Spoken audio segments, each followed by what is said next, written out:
આજના આ વિડીયોમાં આપને જોવા મળશે હવાલા નોંધ, તેની અસર, ઉદાહરણ સહિત ખાતાઓમાં અસર આપીને બતાવેલ છે।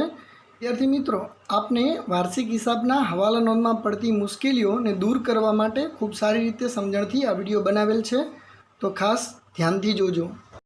વિદ્યાર્થી મિત્રો, ધોરણ 12માં ખૂબ જ અગત્યનું ચેપ્ટર એટલે ભાગીદારી પેઢીના વાર્ષિક હિસાબો 11 માર્કનો દાખલો એ પૂછાતો હોય છે બોર્ડમાં છેલ્લે F વિભાગમાં। સૌથી વધારે હવાલાની અંદર વિદ્યાર્થીઓને તકલીફ અથવા તો મૂંઝવણ આવતી હોય છે, તો આજે આપણે હવાલાને જોઈએ। સૌથી પહેલાં છે આખર સ્ટોક। તો આખર સ્ટોકની હવાલા નોંધ થાય આખર સ્ટોક ખાતે ઉધાર તે વેપાર ખાતે। હવે આની આપણે વાર્ષિક હિસાબમાં ક્યાં ક્યાં અસર કરશું? એક તો પાકા સરવૈયામાં,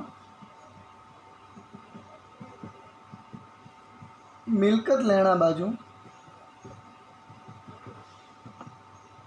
અને બીજી અસર બતાવશું વેપાર ખાતામાં જમા બાજુ।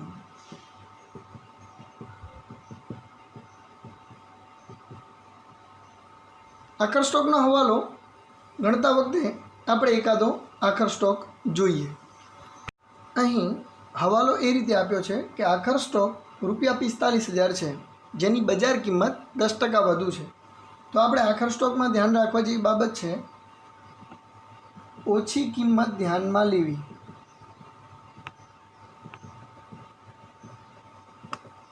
વધારે કિંમત ગણવાની નથી।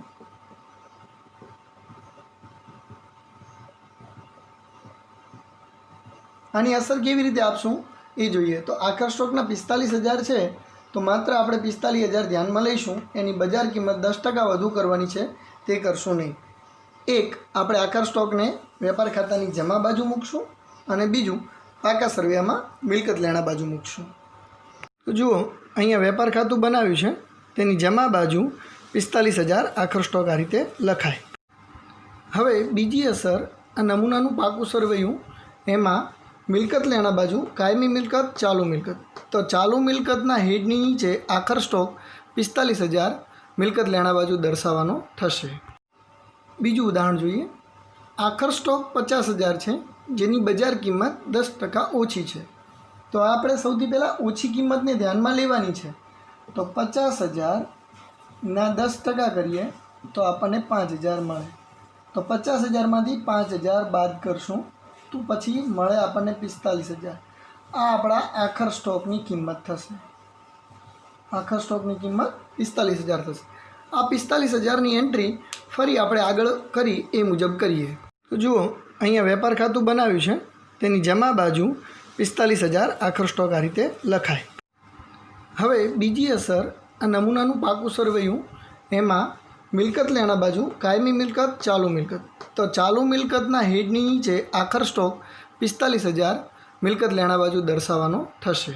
જુઓ, આખર સ્ટોકનો હવાલો આ રીતે હોય તો અહીંયા કીધું છે કે આખર સ્ટોકની કિંમત 50,000 છે, તે પૈકી 50% સ્ટોકની કિંમત 20% ઓછી છે। તો પહેલાં આપણે 50,000 આ રીતે આખર સ્ટોક લખી એના બે ભાગ પાડી દઈએ। એક એના 50% એટલે કે 25,000 થાય।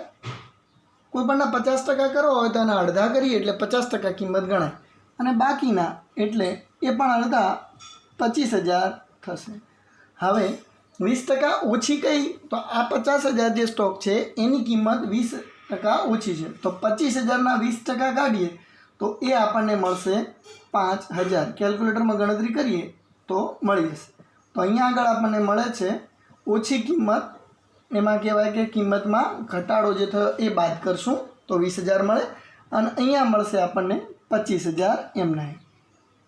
કારણ કે આની કિંમત શું કીધું છે કે 10% વધુ છે। આખર સ્ટોકના હવાલામાં ખાસ એ ધ્યાન રાખવાનું કે વધુ કિંમત ધ્યાનમાં લેવાની નથી।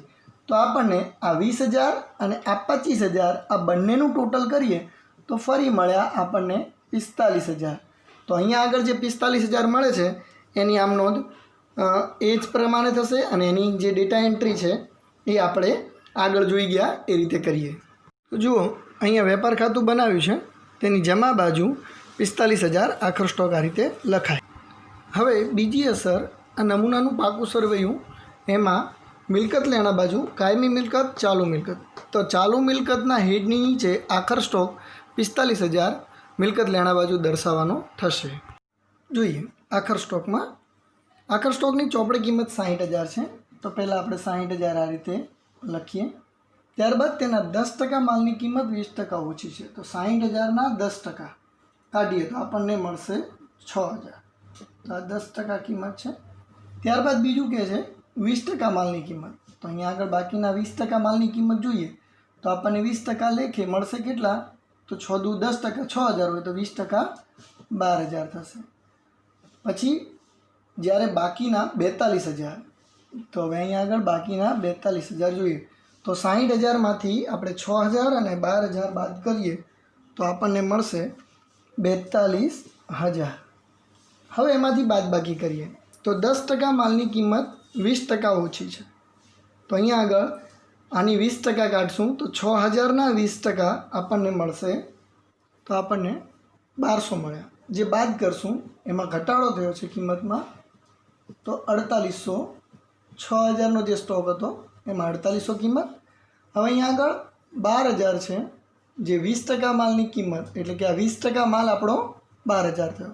તેમાં 10% ઓછી તો એમાં પણ 1200 રૂપિયા. આના 12,000ના 10% 1200 થશે. તો આપણને અહીંયા આગળ 1200 બાદ કરીએ એમાં ઘટાડો જોઈએ તો આપણને મળશે 10,800. હવે 42,000 એના 25% કાઢશું તો 10,500 મળશે. કારણ કે એમાં 4200માં આપણને કેટલી કિંમત ઓછી કીધી છે? 25% કીધી છે. તો અહીંયા આગળ 10,500 42,000માં આપણે બાદ કરીએ એ પણ ઘટાડો થયો છે. તો 42,000 માઇનસ 10,500 તો આપણને અહીં આગળ 31,500 મળશે. હવે આપણે આ ત્રણનું ટોટલ કરીએ તો આપણને મળશે 4800 વત્તા 10,800 વત્તા 31,500 બરાબર આપણને મળે 47,100.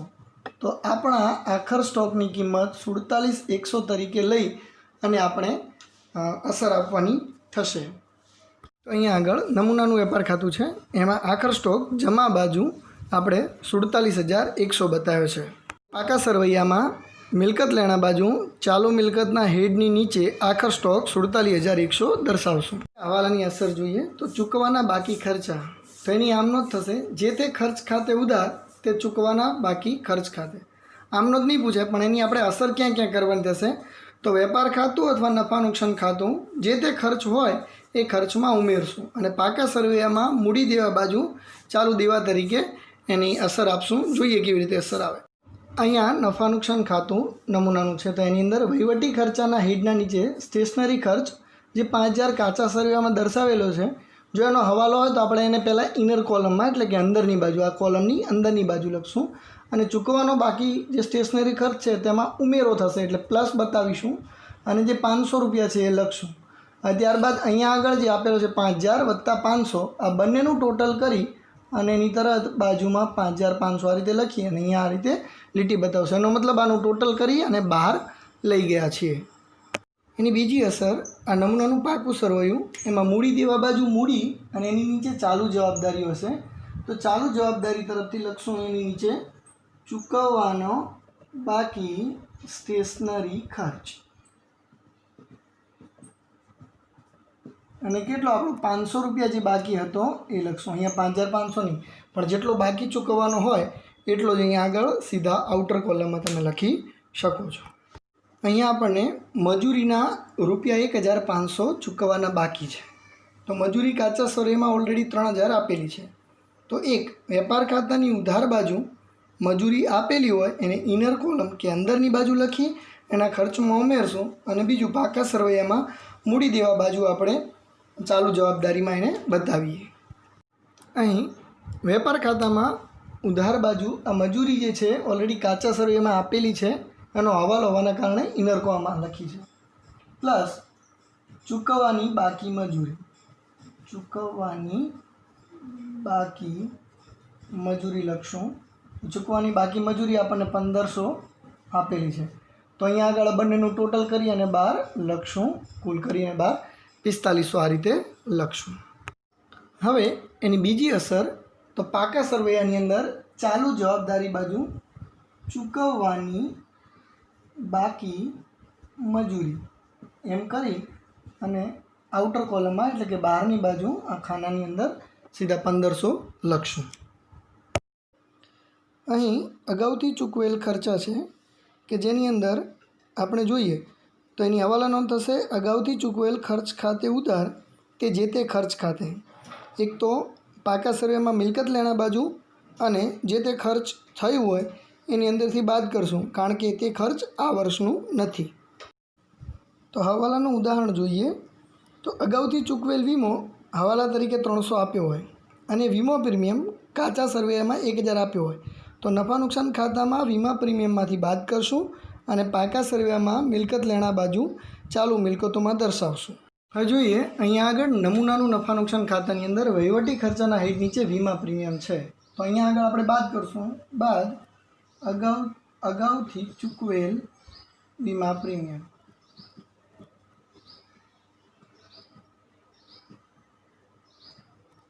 तो अहीं आगळ आपणे 300 रुपया है तो 300 लखी अने बाद करी 1000 में 300 बाद करी अने 700 आ रीते बहार दर्शावशुं। बीजी असर पाका सर्वैयानी अंदर चालू मिलकतों में अगाउथी चूकवेल वीमो अगाउथी चूकवेल वीमो तो जेटली रकम है एटली लखशुं 300 रुपया अहींया आगळ दर्शावी दईशुं आ रीते।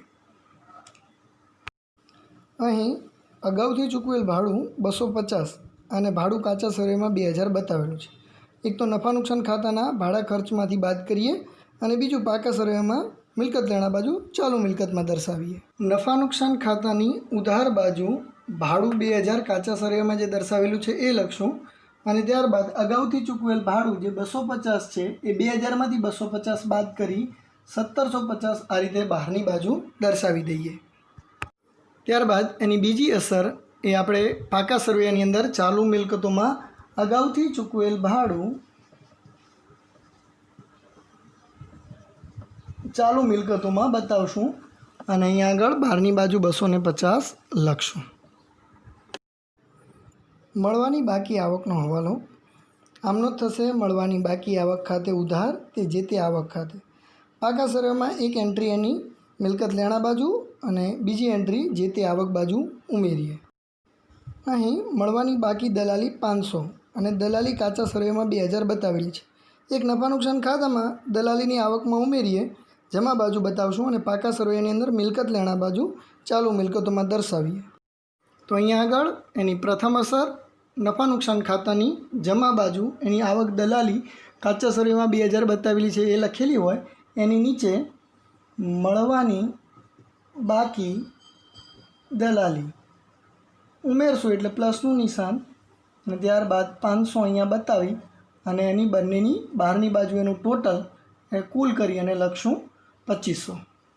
बीजी असर जोईए तो अहींया आगळ चालू मिलकतोनी नीचे मळवानी बाकी दलाली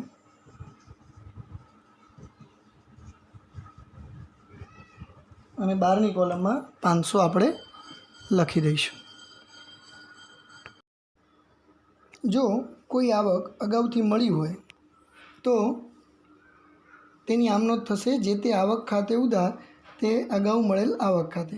पाका सर्वे में मूडी देवा बाजू बतावशुं जवाबदारी तरीके अने आवकमांथी बाद करशुं। उदाहरण तरीके जोईए अगाउथी मळेल कमीशन 200 आप्युं अने कमीशन काचा सर्वे में आवक 800 रुपया बतावी होय तो एक नफा नुकसान में कमीशननी आवकमांथी ए बाद करशुं अने बीजू पाका सर्वे में मूडी देवा बाजू चालू जवाबदारी तरीके दर्शावीए।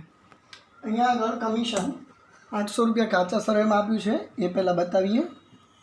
कमीशन काचा सर्वेनुं 800 अने अगाउथी मळेल कमीशन जे छे एने एमांथी बाद करशुं तो माइनस अगाउथी मळेल कमीशन जे 200 रुपया छे तो अहीं आगळ लखशुं 200 अने 800 मांथी 200 बाद थाय 600 ने बहारनी तरफ लखशुं। बीजी असर पाका सर्वेनी अंदर चालू जवाबदारीना हेड नीचे अगाउथी मळेल कमीशन અને 200 રૂપિયા અહીં આગળ આ રીતે દર્શાવશું. અહીં મિલકત પર ઘસારો ગણવાનો હોય હવાલામાં, ત્યારે એક તો ઘસારા ખાતે ઉધાર અને જે તે મિલકત ખાતે એટલે મિલકતમાંથી બાદ કરવાનું, અને બીજું એ વેપાર કે નફા નુકસાન ખાતામાં ઉધાર બાજુ ખર્ચ તરીકે દર્શાવીએ. અહીં હવાલા તરીકે કીધું હોય કે મકાન પર 10% તરીકે ઘસારો ગણવો, તો આપણે સૌથી પહેલાં કાચા સર્વેમાં મકાન કેટલું આપેલું છે તો 50,000 દર્શાવેલ છે. તો 50,000ના 10% 5,000 થાય. તો એક નફા નુકસાન ખાતાના ઘસારા ખર્ચ તરીકે ઉધાર બાજુ દર્શાવીએ, અને બીજું પાકા સરવૈયામાં જે મિલકત આપી હોય મકાનની એમાંથી આપણે બાદ કરશું. સૌથી પહેલાં ઘસારા માટે પાકા સરવૈયાની અંદર મિલકત લેણા, જે કાયમી મિલકતમાં મકાન આપણને કાચા સરવૈયાની અંદર આપેલી હતી 50,000 એ લખશું, અને ત્યારબાદ માઇનસ ઘસારો 10% હોય તો 10% દર્શાવો હોય તો દર્શાવશું આ રીતે, અને 50,000ના 10% એટલે કે 5,000 થાય એને આપણે બાદ કરી અને ઘસારા બાદની જે કિંમત છે મકાનની એ અહીંયા દર્શાવી દઈશું બહારની તરફ. આની બીજી અસર નફા નુકસાન ખાતાના અન્ય ખર્ચા અને નુકસાન, ત્યારબાદ અહીંયા આગળ ઘસારો અને જે કિંમત થઈ મકાનની અંદર ગણેલો છે તો મકાન, અને એ કિંમત અહીંયા આગળ આ રીતે દર્શાવી દઈશું ઉધાર બાજુ. ધારો કે એક કરતાં વધારે મિલકતોના ઘસારા ગણવાના થાય ત્યારે તો અહીંયા આગળ મકાન ને ફર્નિચર બંને પર 10% લેખે ઘસારો ગણવાનો છે. તો કાચા સરવૈયામાં મકાન 50,000 ને ફર્નિચર 10,000 આપેલું છે, તો આપણે એને નફા નુકસાન ખાતું અને પાકા સરવૈયામાં અસર આપીએ. તો સૌથી પહેલાં આપણે પાકા સરવૈયાની અંદર કાયમ મિલકતોમાં મકાન આપણે 50,000 અને ફર્નિચર 10,000 દર્શાવેલા છે. તો મકાનની અંદર માઇનસ ઘસારો અહીંયા આપણે બતાવશું 5,000, અને ત્યારબાદ ફર્નિચર પર પણ ઘસારો 10% લેખે 1,000. અહીંયા 50,000ના 10% 5,000 અને 10,000ના 10% 1,000 આ રીતે દર્શાવી અને આ કિંમતમાંથી એટલે કે 50,000 કિંમતમાંથી ઘસારો બાદ કરી અને 45,000 આ રીતે બહાર દર્શાવશું, અને અહીંયા આગળ 9,012 દર્શાવી દઈશું. આની અસર નફા નુકસાન ખાતામાં જોઈએ તો અહીંયા આગળ નફા નુકસાન ખાતાની અંદર અહીંયા ઉધાર બાજુ પહેલાં આપણે ઘસારો આવું હેડ કરવું હોય તો હેડ પાડી અને ત્યારબાદ એની નીચે મકાન 5,000 ઇનર કોલમમાં એટલે કે અંદરની બાજુ, અને ત્યારબાદ ફર્નિચર અને એનો ઘસારો 1,000 આ રીતે બતાવી બંનેનું ટોટલ કરી કુલ કરી અને બહાર 6,000 આ રીતે દર્શાવી શકાય. ગાલખાદ માંડી વાળવી કે નવી વધારવી, તો કાચા સરવૈયામાં ગાલખાદ આપેલી હોય અને ઉપરાંત બીજી નવી વધારવાની થાય અથવા નવી ઊભી કરવાની થાય તો પહેલાં તો ગાલખાદ ખાતે ઉધાર તે દેવાદાર ખાતે એ હવાલા નોંધ થશે, અને પાકા સરવૈયામાં દેવાદારમાંથી બાદ કરશું અને નફા નુકસાન ખાતામાં અન્ય ખર્ચ. જો ગાલખાદ આપેલી હોય તો કાચા સરવૈયાની નીચે ઉમેરીને લખશું. ઉદાહરણ તરીકે જોઈએ કે 2,000ની નવી ગાલખાદ માંડી વાળવાની છે, તો એ કાચા સરવૈયામાં 1,000 ગાલખાદના આપેલા છે અને દેવાદાર 50,000 આપેલા છે. તો નફા નુકસાન ખાતાની ઉધાર બાજુ એક અસર અને બીજી પાકા સરવૈયામાં મિલકત લેણા બાજુ અસર. તો અહીં આગળ આપણને પાકા સરવૈયાની અંદર ચાલુ મિલકતોમાં દેવાદાર 5,000 આપેલા છે. તો હવે આપણે જે નવી ગાલખાદ માંડી વાળવાની છે તો એ દેવાદારમાંથી બાદ કરી ગાલખાદ હવાલાની છે તો કૌંસમાં હ કરીને લખશું એટલે કે હવાલો, અહીંયા આગળ 2,000 દર્શાવશું.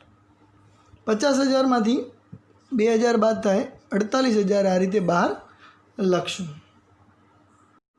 નફા નુકસાન ખાતાની અંદર આપણને અન્ય ખર્ચા અને નુકસાનમાં ગાલખાદ કાચા સરવૈયાની 1,000 દર્શાવેલી છે. જે નવી માંડીવાળી એ આપણે ગાલખાદ હવાલા તરીકે અહીંયા આગળ કૌંસમાં હવાલા તરીકે લખી અને 2,000 બતાવશું. ગાલખાદ અનામતમાં કોઈ વધારો કે ના હોય તો આપણે એને સીધા આ રીતે ટોટલ કરી અને બહાર લખી દઈશું. આ ઉમેરવાના થશે.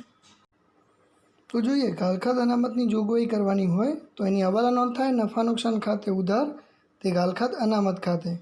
પાકા સરવૈયામાં દેવાદારમાંથી બાદ કરશું અને નફા નુકસાનમાં અન્ય ખર્ચ અને નુકસાન તરીકે ગણીશું. ઉદાહરણ જોઈએ. 10% લેખે ગાલખાદ અનામતની જોગવાઈ કરો. અને હવાલો બીજો પણ હોય કે ₹2000નો એક દેવાદાર નાદાર જાહેર થયો છે. કાચા સર્વેની વિગત આપેલી હોય તો નફા નુકસાનની ઉધાર બાજુ અને પાકા સરવૈયામાં મિલકત લેણા બાજુ જોઈએ કઈ રીતે અસર થાય છે. તો અહીંયા આગળ આપણે જોઈએ કે ચાલુ મિલકતને દેવાદાર આપેલા છે. દેવાદારમાં હવે સૌથી પહેલાં આપણે ગાલખાત અનામતની જગ્યાએ જે દેવાદાર 2000નો એક નાદાર જાહેર થયો છે તેને લખશું. તો માઇનસ એને કહેવાય ગાલખાત થઈ, તો માઇનસ ગાલખાત 2000. તો આ 2000 બાદ કરતાં આપણી પાસે 50,000 વધશે. હવે આ 50,000 ઉપર આપણે 10% લેખે ગાલખાત અનામત બાદ કરવાની થશે. ગાલખાત અનામત જે 10% છે એ હવે 50,000ના 10% કાઢીએ તો આપણને 5,000 થશે. તો હવે એ બાદ કરી અને ગાલખાત અનામત બાદ કર્યા પછી જે દેવાદાર વધે છે એને આપણે બહાર લખશું. તો આપણને 45,000 ગાલખાત અનામત બાદ કર્યા પછીના દેવાદાર મળશે. હવે નફા નુકસાન ખાતામાં કાચા સરવાઈની ગાલખાત 3,000 લખેલી હોય. હવે નવી જે ગાલખાત જે દેવાદાર નાદાર જાહેર થયો છે એ ગાલખાત હવાલાની થઈ, એટલે ગાલખાત કૌંસમાં એને આપણે હવાલો બતાવશું. તો એ આપણી પાસે 2000ની છે એ આની અંદર ઉમેરાશે. ત્યારબાદ આપણને અહીંયા આગળ 5,000 મળશે. હવે ગાલખાત અનામત જોઈએ. તો ગાલખાત અનામત હવાલાની જે આપણે 10% લેખે ગણી હતી એ પાકા સરવૈયામાંથી લાવ્યા દેવાદારમાંથી બાદ કરી તો એ આપણે બીજી 5,000 અહીંયા બતાવશું અને પ્લસ કરશું. જો કાચા સરવૈયામાં ગાલખાત અનામત હોય તો આપણે અહીંયાથી એ ગાલખાત અનામત અહીંયાનું જે ટોટલ આવે એમાંથી એ ગાલખાત અનામત બાદ કરી અને પછી અહીંયા લખવાનું થાય. પણ અત્યારે એ ગાલખાત અનામત ધારો કે છે તો ગાલખાત અનામત કાચા સરવૈયાની આપણે 3,000 ગણી લઈએ કે 3,000 આપેલી જ છે. તો અહીંયા આગળ આપણને 10,000 મળશે. એમાંથી કાચા સરવૈયાની ગાલખાત 3,000 બાદ કરશું અને બહાર લખવાનું થશે 7,000. આ મોસ્ટ ઇમ્પોર્ટન્ટ હવાલો છે કે જે મોટા ભાગે દરેકે વખતે HSC બોર્ડમાં પૂછાયેલો છે. દેવાદાર વટાવ અનામતની જોગવાઈ. તો એ નફા નુકસાન ખાતે ઉધાર તે દેવાદાર વટાવ અનામત ખાતે અને ત્યારબાદ એની અસર આપણે પાકા સરવૈયામાં દેવાદારમાંથી બાદ કરશું અને નફા નુકસાન ખાતામાં અન્ય ખર્ચ અને નુકસાનની અંદર ઉમેરશું. ઉદાહરણ તરીકે કેટલીક વિગતો આપેલી છે તેની પરથી આપણે હવાલા નોંધ અને ત્યારબાદ એની કઈ રીતે અસર આપી એ જોઈએ. તો અહીંયા આગળ 10% લેખે ગાલખાત અનામત અને ત્યારબાદ 2% વટાવ અનામતની જોગવાઈ કરવાની છે. અને ગાલખાત પણ એક દેવાદાર નાદાર જાહેર થયો છે તેની છે. કાચા સરવૈયામાં દેવાદારો આપેલા છે, ગાલખાત આપેલ છે અને ગાલખાત અનામત પણ આપેલી છે. તો આપણે આ બધી વિગતોને ખાતામાં કેવી રીતે અસર આપે એ જોઈએ. અહીંયા આગળ જોઈએ આપણને દેવાદાર જે કઈ રકમના છે એના લીધા છે. ગાલખાત એમાંથી 2,000 બાદ કરી અને 50,000 દેવાદાર થયા એની ઉપર 10% લેખે ગાલખાત અનામત રાખી છે. તો ગાલખાત અનામત રાખ્યા બાદ આપણને દેવાદાર 45,000ના મળશે. તો અહીંયા આગળ 45,000ના દેવાદાર બતાવ્યા પછી એની ઉપર દેવાદાર વટાવ અનામત જોઈએ. તો દેવાદાર વટાવ અનામત 2% લેખે છે. તો અહીંયા 45,000ના 2% કાઢીએ એટલે આપણને 900 મળે. તો એમાંથી 900 બાદ કર્યા પછી જે રકમ મળે તો કે 44,100 એ આપણે બહારની તરફ લખશું. હવે નફા નુકસાન ખાતામાં જોઈએ. તો નફા નુકસાન ખાતામાં આપણે જે ગાલખાત અનામત ને એ બધી જે અસર આપી હતી એ એમની એમ છે. વધારાની એક અહીંયા આગળ દેવાદાર વટાવ અનામત કરીને અલગથી અસર આપવાની થશે. જે આપણી 900 રૂપિયા વધારાની થઈ એ ખાલી બતાવશું. બાકી બધી જે એન્ટ્રી હતી એમને એમ જ ગઈ વખતે જોઈ ગયા એની એ રહેશે. ઉધાર ખરીદી નોંધવાની રહી ગઈ હોય ત્યારે એક તો ખરીદ ખાતે ઉધાર તે લેણદાર ખાતે. ત્યાં આગળ પાકા સરવૈયામાં લેણદારમાં ઉમેરવાના અને વેપાર ખાતામાં ખરીદીમાં ઉમેરશું. અહીં ઉદાહરણ તરીકે ₹5,000ની ખરીદી નોંધવાની રહી ગઈ છે અને કાચા સરવૈયાની વિગત આપી છે. ખરીદી 40,000 ને લેણદાર 10,000. વેપાર ખાતાની ઉધાર બાજુ ખરીદીમાં ઉમેરીએ અને પાકા સરવૈયામાં મૂડી દેવા બાજુ લેણદાર જે આપેલા છે એની અંદર ઉમેરશું. જોઈએ કેવી રીતે નોંધ થાય. તો અહીંયા આગળ જોઈએ તો આ રીતે વેપાર ખાતામાં ખરીદી આપેલી હોય એમાં પ્લસ ન નોંધાયેલ ખરીદી ઉમેરશું. તો આપણી પાસે ન નોંધાયેલ ખરીદી ₹5,000ની છે.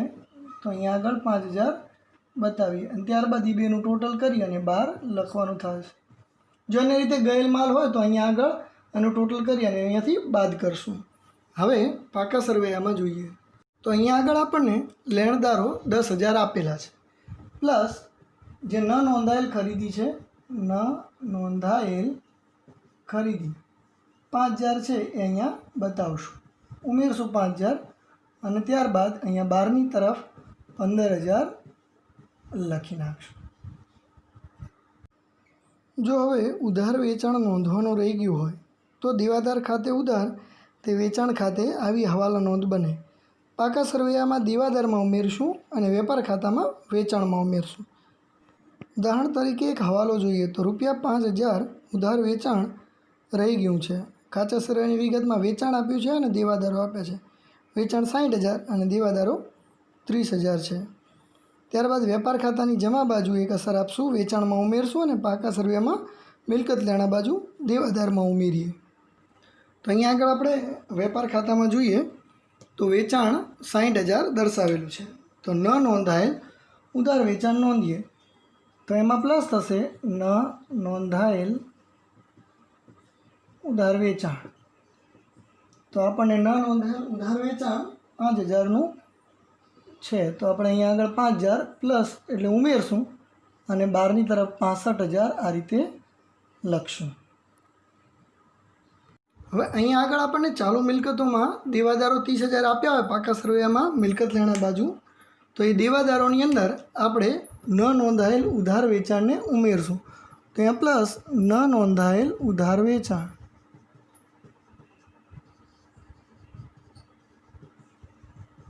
અને 5,000 આ રીતે અંદરની કોલમમાં પ્લસ કરશું. હવે જો ગાલખાત અને ગાલખાત અનામત હોય તો અહીંયા જે ટોટલ મળે એમાંથી બાદ કરીને લખશું અને જો ન આપેલી હોય તો સીધું અહીંયા આગળ 12ની તરફ 35,000 લખી દઈશું. ખરીદ માલ પરતની નોંધ કરવાની રહી ગઈ હોય ત્યારે હવાલા નોંધ થશે. લેણદાર ખાતે ઉધાર તે ખરીદ માલ પરત ખાતે. પાકા સર્વેમાં મૂડી દેવા બાજુ લેણદારમાંથી બાદ કરશું અને વેપાર ખાતામાં ઉધાર બાજુ ખરીદીમાંથી બાદ કરશું. ઉદાહરણ તરીકે આ હવાલા નોંધ જોઈએ તો 1,000નું ઉધાર ખરીદ પરત નોંધવાનું રહી ગયું છે. કાચા સરવૈયામાં ખરીદી અને લેણદાર આપેલા છે. વેપાર ખાતાની ઉધાર બાજુ અને પાકા સરવૈયાની મૂડી દેવા બાજુ એની અસરો જોઈએ તો અહીંયા આગળ આપણને ખરીદી 60,000 આપેલી છે, તો ન નોંધાયેલ ખરીદ પરત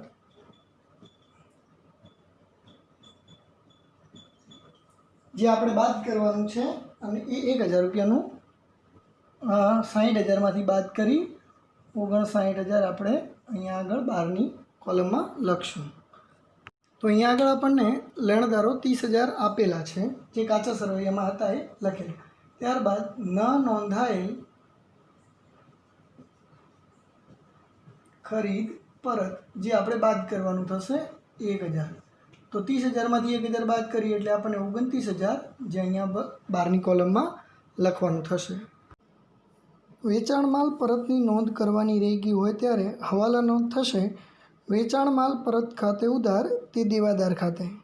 પાકા સરવૈયામાં મિલકત લેણા બાજુ દેવાદારમાંથી બાદ કરશું અને ત્યારબાદ વેપાર ખાતાની જમા બાજુ વેચાણ આપેલું હોય એમાંથી બાદ કરશું.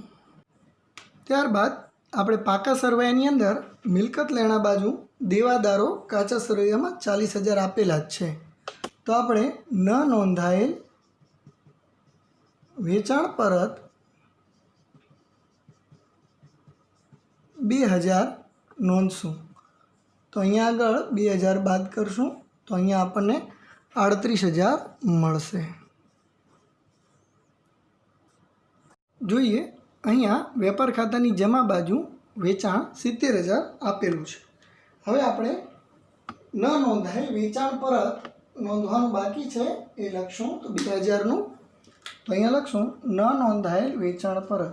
ન નોંધાયેલ વેચાણ પરત 2,000. તો આ આપણે બાદ કરવાના થશે અને અહીંયા 68,000 લખવાના થશે.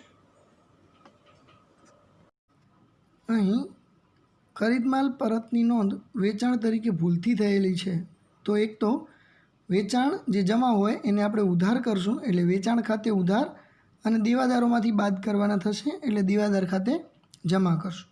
અને બીજી સાચી નોંધ લેણદારોમાં ઉધાર કરશું એટલે કે ખરીદ પરત છે એટલે લેણદારોમાંથી બાદ થશે અને તે ખરીદ માલ પરત ખાતે જમા કરશું એટલે કે ખરીદીમાંથી બાદ કરવાનું થશે. તો વેપાર ખાતાની જમા બાજુ વેચાણમાંથી પહેલાં બાદ કરો અને પાકા સરવૈયામાં મિલકત લેણા બાજુ દેવાદારમાંથી બાદ કરીએ. તો વેપાર ખાતાની ઉધાર બાજુ ખરીદીમાંથી બાદ કરશું અને ત્યારબાદ પાકા સરવૈયામાં મૂડી દેવા બાજુ લેણદારોમાંથી પણ બાદ કરશું. જો અહીંયા કેટલીક વિગત આપી છે કે ₹2000નું ખરીદ પરત ઉધાર વેચાણ તરીકે નોંધાઈ ગયું છે. તો કાચા સરવૈયામાં વેચાણ 70,000 ને દેવાદારો 40,000, ખરીદી 45 ને લેણદારો 25,000 આપેલા છે. તો પહેલાં વેપાર ખાતાની જમા બાજુ વેચાણમાંથી 2,000 બાદ કરશું, ત્યારબાદ પાકા સરવૈયામાં મિલકત લેણામાંથી દેવાદારમાંથી 2,000 બાદ કરશું. ફરીથી વેપાર ખાતાની ઉધાર બાજુ ખરીદીમાંથી 2,000 બાદ કરશું અને પાકા સરવૈયામાં મૂડી દેવામાંથી લેણદારમાંથી 2,000 બાદ કરશું. તો આપણે સૌથી પહેલાં વેપાર ખાતાની અંદર વેચાણમાંથી બાદ કરશું. તો ભૂલથી નોંધેલ ખરીદ પરત 2,000 અને ત્યારબાદ બાદ કરી 68,012 લખશું. સાથે સાથે વેપાર ખાતામાં ખરીદીમાંથી માઇનસ ખરીદ પરત બાદ કરશું 2,000, ભૂલ સુધારણા કરી અને અહીંયા આગળ 43,012 લખશું. હવે પાકા સરવૈયામાં સૌથી પહેલાં વેચાણમાંથી બાદ કર્યા એટલે આપણે દેવાદારમાંથી બાદ કરશું. ભૂલથી થયેલ ખરીદ પરત, ભૂલથી થયેલ ખરીદ પરતની નોંધ જે આપણે 2,000 બાદ કરવાના થશે, જે આપણે અહીંયા આગળ 38,000 લખશું. અને ત્યારબાદ લેણદારોમાંથી માઇનસ ખરીદ પરત 2,000 અને અહીંયા આગળ 23,000 બતાવીએ. અહીં વેચાણ માલ પરતની નોંધ ખરીદીમાં થઈ હોય ત્યારે પહેલી આપણે ભૂલ સુધારણા કરશું. જે ખરીદી થઈ છે એને ઊંધું ખરીદી જમા કરી લેણદાર ખાતે ઉધાર કરશું. ત્યારબાદ વેચાણ માલ પરત છે તો વેચાણ માલ પરત ઉધાર થાય તો વેચાણ માલ પરત ખાતે ઉધાર તે દેવાદારો ખાતે આવી હવાલા નોંધ થાય. અહીંયા આગળ ઉદાહરણ તરીકે ₹2,000નું વેચાણ પરત ઉધાર વેચાણ તરીકે નોંધાઈ ગયું છે. થોડી કાચા સરવૈયાની વિગત આપેલી છે. વેચાણ 70,000, દેવાદારો 40,000, ખરીદી 45 ને લેણદારો 25,000 આપેલા છે.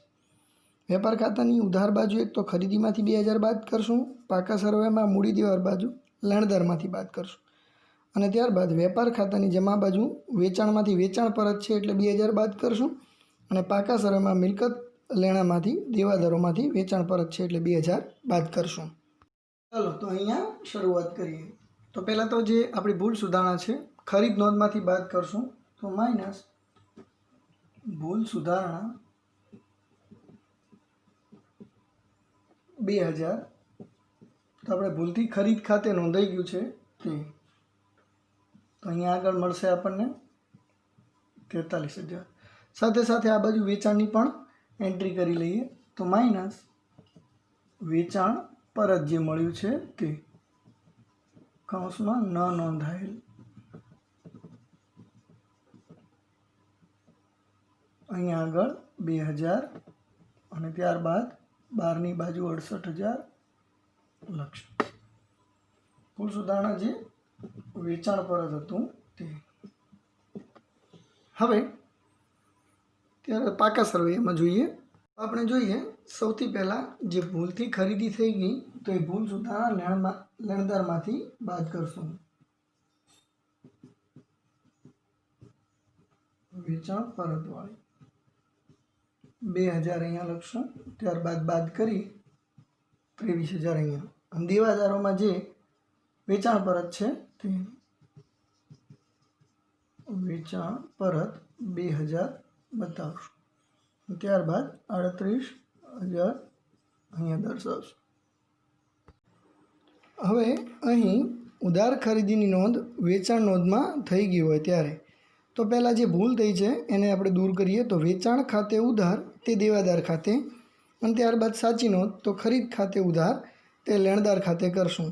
તેમાં વેપાર ખાતાની જમા બાજુ વેચાણમાંથી પહેલાં બાદ કરીએ અને પાકા સરવૈયામાં લેણા બાજુ દેવાદારમાંથી બાદ કરીએ. અને ત્યારબાદ વેપાર ખાતાની ઉધાર બાજુ ખરીદીમાં ઉમેરો કરશું અને પાકા સરવૈયામાં મૂડી દેવા બાજુ લેણદારમાં ઉમેરો કરશું. એક ઉદાહરણ તરીકે જોઈએ આપણે તો અહીંયા આગળ આપણે જોઈએ તો ₹2000ની ખરીદી વેચાણ નોંધમાં થઈ ગઈ છે. વેચાણ, દેવાદારો, ખરીદી અને લેણદારો કાચા સર્વેમાં વિગતો આપેલી છે, જે આપણે પહેલેથી વેપાર ખાતે અને પાકા સરવૈયામાં લખેલી હશે. તો હવે આપણે વેપાર ખાતાની જમા બાજુ વેચાણમાંથી સૌથી પહેલાં જે ભૂલથી વેચાણ નોંધમાં નોંધ થઈ છે એના 2000 બાદ કરશું અને ત્યારબાદ એની બીજી અસર એટલે કે પાકા સરવૈયામાં દેવાદારમાંથી 2000 બાદ કરશું. અને બીજી બાજુ સાચી નોંધ આપણે ખરીદીમાં 2000 ઉમેરશું વેપાર ખાતાની ઉધાર બાજુમાં અને પાકા સરવૈયામાં મૂડી દેવાની અંદર લેણદારમાં ઉમેરો કરી દઈશું. તો સૌથી પહેલાં આપણે ભૂલ સુધારણા વેચાણમાંથી બાદ કરશું. તો માઇનસ ભૂલ સુધારણા 2000 બાદ કરીએ તો અહીંયા આગળ આપણને 68,000 મળશે. એની બીજી અસર આપણે અહીં દેવાદારોમાંથી ભૂલ સુધારણા બાદ કરશું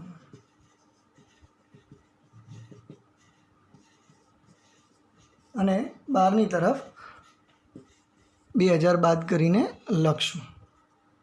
હવે આપણે સાચી નોંધ કરશું તો પ્લસ ઉધાર ખરીદી ન નોંધાયેલ જે 2000 છે એ લખશું. અહીંયા આગળ 47,000 બતાવશું. એની બીજી અસર તો અહીંયા આગળ લેણદારમાં ન નોંધાયેલ ખરીદી 2000 બતાવશું. અહીંયા આગળ 12 ટોટલ કરી 27,000 કરશું. અહીં હવાલા નોંધમાં ઉધાર વેચાણની નોંધ ખરીદ નોંધમાં થઈ હોય ત્યારે તો ખરીદ નોંધ ભૂલથી થયેલી છે તો સૌથી પહેલાં ખરીદી આપણે જમા કરશું એટલે કે લેણદારો ખાતે ઉધાર કરી તે ખરીદ ખાતે જમા કરશું. ત્યારબાદ સાચી નોંધ વેચાણ જમા કરવાનું થશે તો દેવાદારો ખાતે ઉધાર તે વેચાણ ખાતે જમા કરશું. અહીંયા આગળ વેપાર ખાતાની ઉધાર બાજુ ખરીદીમાંથી બાદ કરો અને ત્યારબાદ મૂડી દેવા બાજુ પાકા સરવૈયામાં દેવાદારમાંથી બાદ કરીએ અને વેપાર ખાતામાં જમા બાજુ વેચાણમાં ઉમેરીએ સાચી નોંધ કરશું અને એની બીજી અસર પાકા સરવૈયામાં મિલકત લેણા બાજુ દેવાદારમાં ઉમેરશું. આપણે ઉદાહરણ તરીકે જોઈએ કે 2000ના વેચાણની નોંધ ખરીદ નોંધમાં થઈ ગઈ છે. કાચા સરવૈયામાં કેટલીક વિગતો આપેલી હોય વેચાણ, દેવાદાર, ખરીદી અને લેણદાર એને અસર આપીએ. તો પહેલાં તો વેપાર ખાતામાં ઉધાર બાજુ ભૂલથી ખરીદી થઈ છે તો ખરીદીમાંથી બાદ કરશું અને એની બીજી અસર પાકા સરવૈયામાં મૂડી દેવા બાજુ લેણદારમાં 2000 બાદ કરશું. ત્યારબાદ સાચી નોંધ કરીએ તો વેપાર ખાતાની જમા બાજુ વેચાણમાં 2000 ઉમેરીએ અને પાકા સરવૈયામાં મિલકત લેણા બાજુ દેવાદારમાં 2000 ઉમેરીએ. તો ચાલો જે સૌપ્રથમ ખોટું છે તે ભૂલ સુધારણા કરીએ. તો ભૂલ સુધારણા ખરીદીમાંથી બાદ કરશું 2000 બાર આપણે 43,000 લખશું. એની બીજી અસર પાકા સરવૈયામાં આપી. અહીંયા આગળ લેણદારોમાંથી બાદ કરશું 2000 બાદ કરીએ તો અહીંયા આપણને મળે છે 23,000. હવે સાચી નોંધ કરીએ. અહીં આપણે વેપાર ખાતામાં વેચાણમાં જમા બાજુ ઉમેરીએ પ્લસ ન નોંધાયેલ વેચાણ 2000 ઉમેરવાનું છે તો 2000 ઉમેરી દઈશું અને ત્યારબાદ અહીંયા આગળ બહાર એનું ટોટલ કરીને બતાવી દઈએ. બીજી અસર પાકા સરવૈયામાં જોઈએ તો ન નોંધાયેલ વેચાણ દેવાદારોમાં ઉમેરશું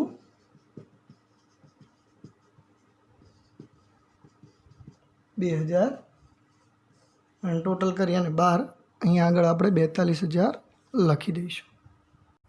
અહીંયા આગળ જોઈએ મૂડી ઉપર વ્યાજ ગણવાનું છે તો મૂડી પર વ્યાજ ખાતે ઉધાર તે મૂડી ખાતે હવાલા નોંધ અને ત્યારબાદ આપણે નફા નુકસાન ખાતાની ઉધાર બાજુ મૂડી પર વ્યાજ એ ભાગીદારી પેઢી માટે ખર્ચ એટલે ઉધાર બાજુ લખાશે અને ત્યારબાદ પાકા સરવૈયામાં મૂડી દેવા બાજુ ભાગીદારની મૂડીમાં ઉમેરીએ અથવા જો ભાગીદારના મૂડી ખાતા બનાવતા હોઈએ તો ભાગીદારના મૂડી ખાતે જમા બાજુ એની અસર લખશું.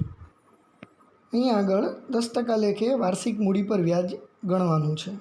તો કાચા સરવૈયાની વિગત એ અને બીની મૂડી 50,000 ને 30,000 આપેલી હોય તો એક તો આપણે નફા નુકસાન ફાળવણી ખાતામાં ઉધાર બાજુ મૂડી પર વ્યાજ લખશું. તો મૂડી આપેલી હોય એના 10% શોધી અને મૂડી પર વ્યાજ ત્યાં લખશું. અને ત્યારબાદ પાકા સરવૈયામાં મૂડી દેવા બાજુ જે મૂડી આપેલી હોય એની અંદર ઉમેરશું. અથવા જો ભાગીદારીના મૂડી ખાતા બનાવેલા હોય તો તેની જમા બાજુ મૂડી પર વ્યાજ નોંધીએ. અહીંયા આગળ નફા નુકસાન ફાળવણી ખાતાની ઉધાર બાજુ મૂડી પર વ્યાજ એ અને બી, તો એના 50,000ના 10% લેખે આપણે 5,000 અને બીના 30,000ના 10% લેખે 3,000 એમ કરી અને બંનેનું ટોટલ કરી અને આ રીતે બહાર મૂકશું.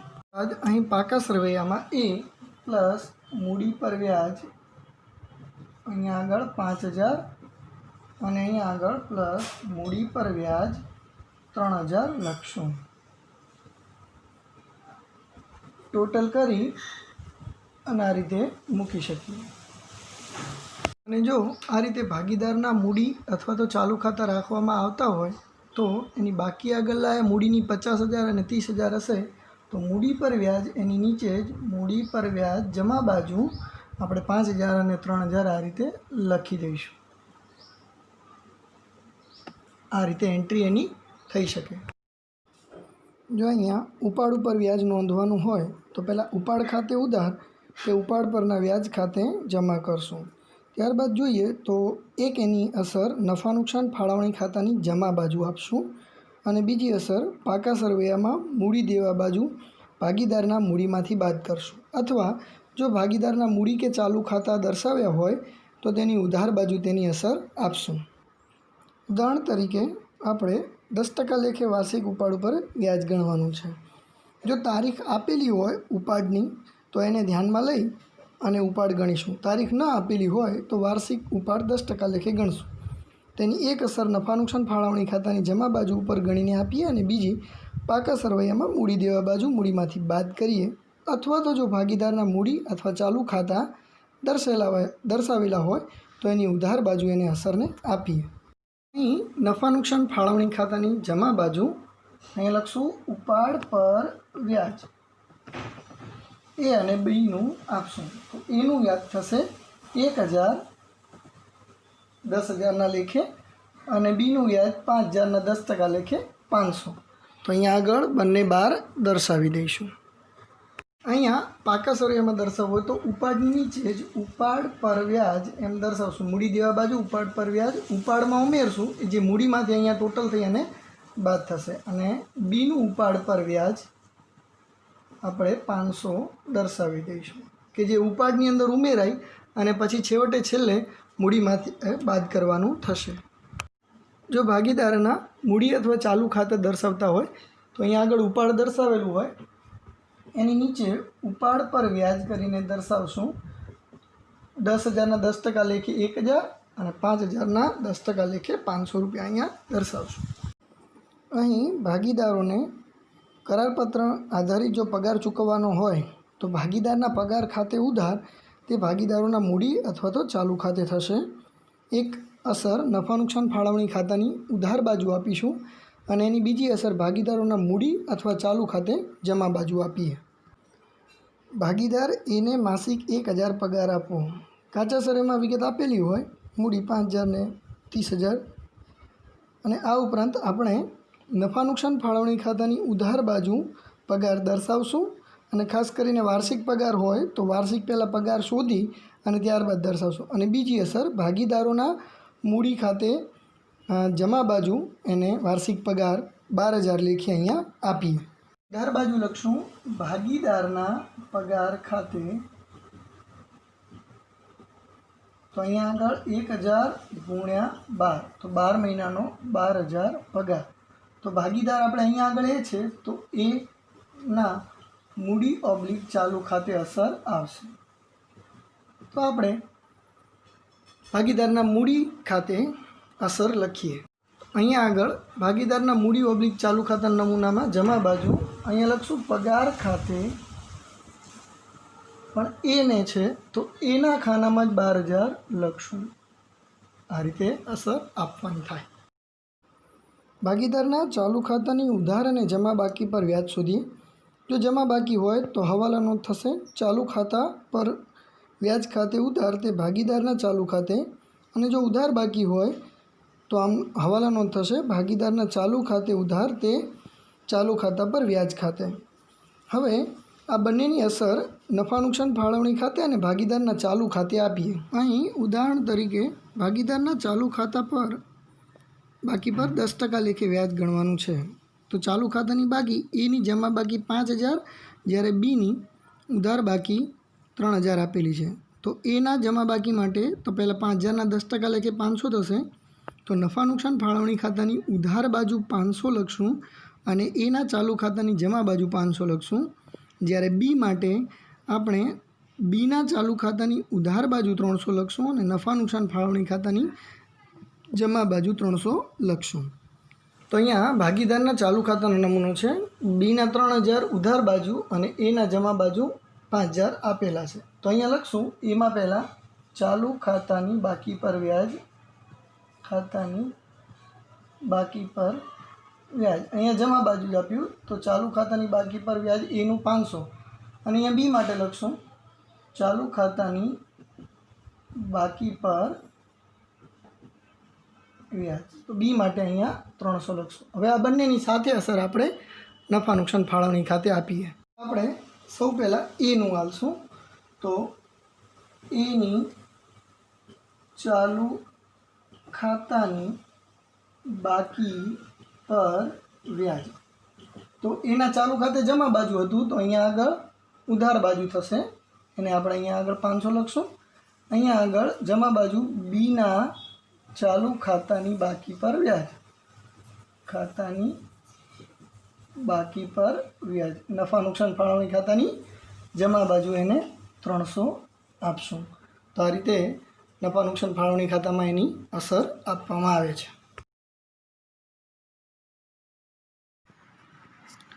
ભાગીદારના લોન પર ચૂકવવાનું બાકી વ્યાજ, તો એની હવાલા નોંધ થશે લોન પર વ્યાજ ખાતે ઉધાર તે ભાગીદારના લોનના બાકી વ્યાજ ખાતે। એની અસર એક નફા નુકસાન ખાતાની ઉધાર બાજુ આપીશું અને બીજી અસર પાકા સરવૈયામાં મૂડી દેવા બાજુ ચૂકવવાનું બાકી લોન પર વ્યાજ એમ ચાલુ જવાબદારીમાં બતાવીશું। હવે અહીં ઉદાહરણ તરીકે આ જે હવાલો છે તે ગુપ્ત પણ હોઈ શકે છે, એટલે એનો ઉલ્લેખ ન કરેલો હોય, માત્ર ભાગીદારી પેઢીને ભાગીદાર એ 10,000 લોન તરીકે આપેલ હોય આટલું જ લખેલું હોય તો પણ આપણે 6% લેખે વાર્ષિક ભાગીદારી કાયદા મુજબ લોન પર વ્યાજ આપવાનું થશે। તો 10,000 અહીંયા આગળ આપેલા છે, તો 10,000ના 6% લેખે 600 રૂપિયા લોન પર વ્યાજ ગણશું। એક નફા નુકસાન ખાતાની ઉધાર બાજુ 600 રૂપિયાની અસર આપશું અને બીજી પાકા સર્વેમાં મૂડી દેવામાં ચાલુ જવાબદારી તરીકે એને દર્શાવીશું। અહીં આગળ નફા નુકસાન ખાતામાં ઉધાર બાજુ નાણાકીય ખર્ચામાં ભાગીદારની લોન પર ચૂકવવાનું બાકી વ્યાજ, ચૂકવવાનું બાકી વ્યાજ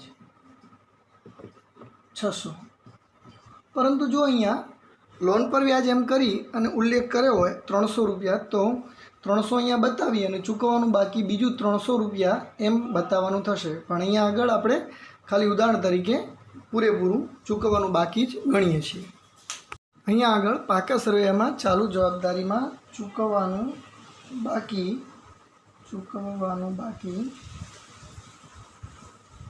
બાકી લોન પર વ્યાજ એમ કરી અને 600 દર્શાવી દઈશું। સામાન્ય અનામત ખાતે રકમ લઈ જવી, આની હવાલા નોંધ થશે નફા નુકસાન ફાળવણી ખાતે ઉધાર તે સામાન્ય અનામત ખાતે। તો નફા નુકસાન ફાળવણી ખાતાની ઉધાર બાજુ રકમ લખવાની અને ત્યારબાદ એ પાકા સરવૈયામાં મૂડી દેવા બાજુ સામાન્ય અનામત તરીકે દર્શાવીએ। અહીં ઉદાહરણ તરીકે જોઈએ કે ₹10,000 સામાન્ય અનામત ખાતે લઈ જવા, તો નફા નુકસાન ફાળવણી ખાતાની ઉધાર બાજુ 10,000 લખશું અને ત્યારબાદ પાકા સરવૈયામાં મૂડી દેવા બાજુ સામાન્ય અનામત 10,000 બતાવશું, જે અનામત અને વધારો શીર્ષક હેઠળ દર્શાવીએ। આગળ નફા નુકસાન ફાળવણી ખાતાની ઉધાર બાજુ બધા હવાલા આવી જાય ત્યારબાદ સામાન્ય અનામત ખાતે ઉધાર બાજુ લખશું ખાતે અહીં 10,000 લઈ જવાના છે તો 10,000 લખશું. અહીં પાકા સરવૈયામાં મૂડી દેવા બાજુ અનામતોના હેડ નીચે સામાન્ય અનામત 10,000 અહીંયા દર્શાવી દઈશું. નફા નુકસાન ફાળવણી ખાતાની ઉધાર બાજુ અહીંયા લખશું કમિશન ભાગીદારના મૂડી ખાતે ભાગીદાર એના મૂડી ખાતે કૌંસમાં લખશું કમિશન. આપણે 10% લેખે 5,000ની અસર આપવાની છે તો અહીંયા આગળ 5,000 આ દર્શાવશું. ભાગીદારોના મૂડી કે ચાલુ ખાતાની જમા બાજુ લખશું નનું ફાળવણી ખાતે જે કમિશન હતું એ કમિશન ભાગીદાર એના મૂડી ખાતામાં હતું તો ભાગીદાર એના મૂડી ઓબ્લિક ચાલુ ખાતે 5,000 આ રીતે દર્શાવશું. તો જોઈએ ભાગીદારી પેઢીએ લોન ધીરેલી હોય કોઈને તો એની હવાલા નોંધ થશે લોન પર મળવાના બાકી વ્યાજ ખાતે ઉધાર તે વ્યાજ ખાતે અને તે પાકા સરવૈયામાં મિલકત લેણા બાજુ દર્શાવશું અને એની બીજી અસર નફા નુકસાન ખાતાની જમા બાજુ દર્શાવશું. ઉદાહરણ તરીકે જોઈએ કે ₹500 ધીરેલી લોન પર વ્યાજ મળવાનું બાકી છે તો ₹500 વ્યાજ મળવાનું બાકી હોય અને કાચા સરવૈયામાં મળેલ વ્યાજ 2500 દર્શાવેલ છે તો સૌ પહેલાં નફા નુકસાન ખાતામાં આવક બાજુ જમામાં મળેલ વ્યાજ જે 2,500 હોય એમાં 500 ઉમેરીને બતાવશું અને ત્યારબાદ પાકા સરવૈયામાં મિલકત લેણા બાજુ ચાલુ મિલકતોમાં લોન પર મળવાના બાકી વ્યાજ તરીકે દર્શાવીએ. નમૂનાનું નફા નુકસાન ખાતું છે તેની જમા બાજુ આ રીતે કાચા સરવૈયામાં મળેલ વ્યાજ આપેલ હશે જે 2500 તરીકે આપેલ હશે આપે પ્લસ કરી અને મળવાનું બાકી હવાલાની નોંધ કરશું તો મળવાનું બાકી લોન પર વ્યાજ મળવાનું બાકી લોન પર વ્યાજ 500 અહીંયા દર્શાવી આ ટોટલ કરી અને 3,000 લખશું. ચાલુ મિલકતોમાં મળવાનું બાકી લોન પર વ્યાજ પાકા સરવૈયામાં મિલકત લેણા બાજુ દર્શાવશું. આપણને ₹500 મળવાનું બાકી છે 500 લખશું. પાઘડી પેટર્ન ટ્રેડમાર્ક કે કોપીરાઇટ જેવી અદૃશ્ય મિલકતમાંથી અમુક રકમ માંડી વાળવાની હોય ત્યારે તો નફા નુકસાન ખાતે ઉધાર કારણ કે નુકસાન થયેલ છે એટલે અને જે તે અદૃશ્ય મિલકત ખાતે જમા કરશું એટલે એ મિલકતમાંથી બાદ કરશું. તો એક તો નફા નુકસાન ખાતાની ઉધાર બાજુ અસર આપીએ અને બીજું અદૃશ્ય મિલકતો પાકા સરવૈયામાં લખેલ હશે તો પાકા સરવૈયામાં મિલકત લેણા બાજુ આપણે એમાંથી બાદ કરશું. અહીં ઉદાહરણ તરીકે જોઈએ કે પાઘડીની 50% રકમ માંડી વાળવી. કાચા સરવૈયામાં પાઘડીની કિંમત 5,000 દર્શાવેલ હોય તો સૌપ્રથમ નફા નુકસાન ખાતાની ઉધાર બાજુ 5,000ના 50% એટલે કે 2,500 માંડી વાળેલ પાઘડી તરીકે નુકસાનમાં દર્શાવશું ઉધાર બાજુ અને ત્યારબાદ પાકા સરવૈયામાં મિલકત લેણા બાજુ પાઘડીના જે 5,000 આપેલા હોય એમાંથી 2,500 બાદ કરીને લખશું. અહીંયા આગળ નફા નુકસાન ખાતાની ઉધાર બાજુ માંડી વાળેલ પાઘડી 2,500 અહીંયા દર્શાવીએ.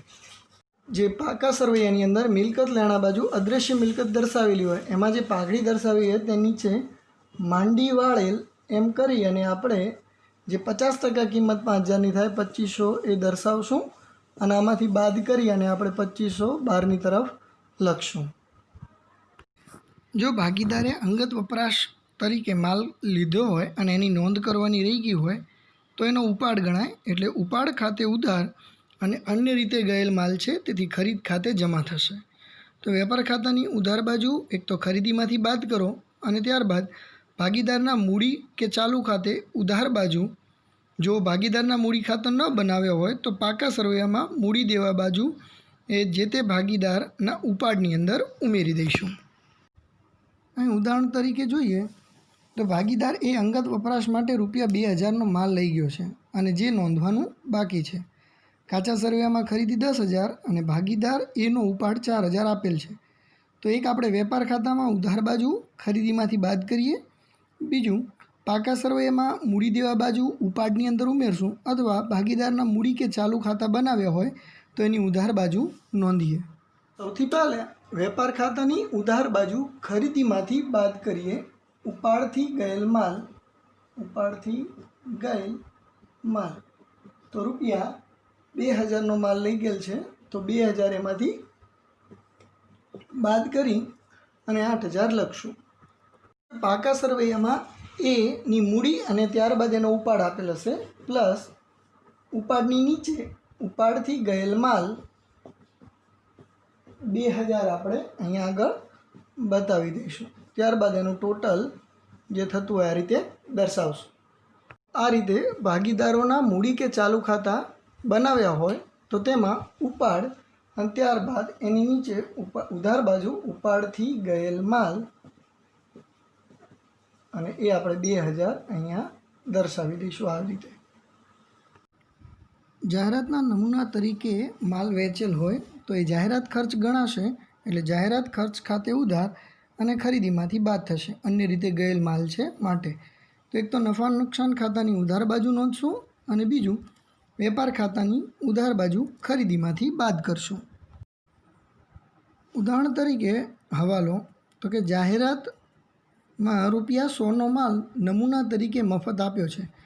તો કાચા સરવૈયામાં ખરીદી 10,000 આપેલી અને જાહેરાત તરીકે ₹100નો માલ નમૂનામાં મફત આપેલ છે। તો એક વેપાર ખાતામાં ઉધાર બાજુ ખરીદીમાંથી ₹100 બાદ કરશું અને બીજું નફા નુકસાન ખાતાની ઉધાર બાજુ જાહેરાત ખર્ચ તરીકે ₹100 લખશું। પહેલાં નફા નુકસાન ખાતું એમાં ઉધાર બાજુ વેચાણ વિતરણ ખર્ચમાં નીચે આપણે જાહેરાત ખર્ચ તરીકે ₹100 દર્શાવશું।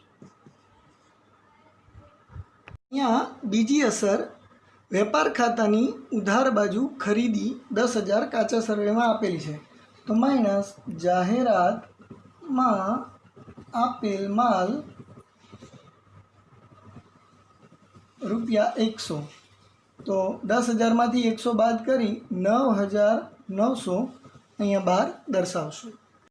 અહીં ધારો કે સ્ટેશનરીનો આખરનો સ્ટોક આપેલો હોય તો સ્ટેશનરી સ્ટોક ખાતે ઉધાર તે સ્ટેશનરી ખાતે આવી હવાલા નોંધ બને તો એની અસર નફા નુકસાન ખાતાની ઉધાર બાજુ સ્ટેશનરી ખર્ચમાંથી બાદ કરવાની અને પાકા સરવૈયામાં મિલકત લેણા બાજુ ચાલુ મિલકતો તરીકે નોંધવાની થશે।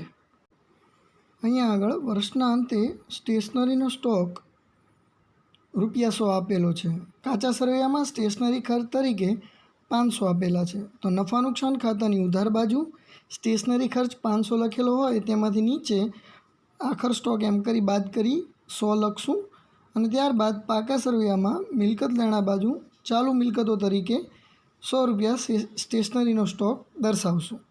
નફા નુકસાન ખાતાની ઉધાર બાજુ વહીવટી ખર્ચામાં સ્ટેશનરી ખર્ચ ₹500 આપેલ છે માઇનસ સ્ટેશનરી સ્ટોક ₹100 બાદ કરી અને અહીંયા આગળ એની બાદ કરેલી કિંમત 400 દર્શાવશું।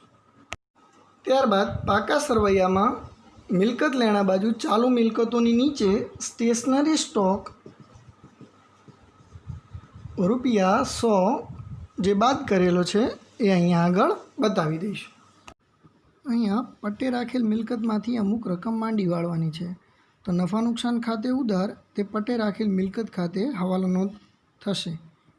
તો નફા નુકસાન ખાતાની ઉધાર બાજુ અન્ય ખર્ચ અને નુકસાનમાં નોંધશું અને પાકા સરવૈયામાં મિલકત લેણા બાજુ અદ્રશ્ય મિલકતમાં જે તે મિલકત લખેલી હોય તેમાંથી બાદ કરશું। આ હવાલો ગુપ્ત હોઈ શકે। કાચા સરવૈયામાં 10 વર્ષ માટે પટ્ટે રાખેલ મકાન 1 લાખ દર્શાવેલ હોય તો નફા નુકસાન ખાતાની ઉધાર બાજુ માંડી વાળેલ મકાન તરીકે 1 લાખના 10 વડે ભાગાકાર કરી 10,000 જે છે એ કિંમત દર્શાવો। ત્યારબાદ પાકા સરવૈયામાં મિલકત લેણા બાજુ દ્રશ્ય મિલકત તરીકે પટ્ટે રાખેલ મકાનમાંથી ₹10,000 બાદ કરી અને બાકીની કિંમત બહારની કોલમમાં દર્શાવશું। પાકા સરવૈયામાં પટ્ટે રાખેલ મકાન 1 લાખ બતાવેલું છે અને એની નીચે માઇનસ માંડી વાળેલ એની 10 વડે ભાગાકાર કરીએ એટલે 10 વર્ષ માટે છે તે 1 વર્ષનું 10,000 થાય તો એટલા બાદ કરી અને 90,000 આપણે બહાર દર્શાવશું। અને નફા નુકસાન ખાતાની ઉધાર બાજુ અન્ય ખર્ચા અને નુકસાન લખશું માંડી વાળેલ મકાન 10,000 બતાવી દઈશું।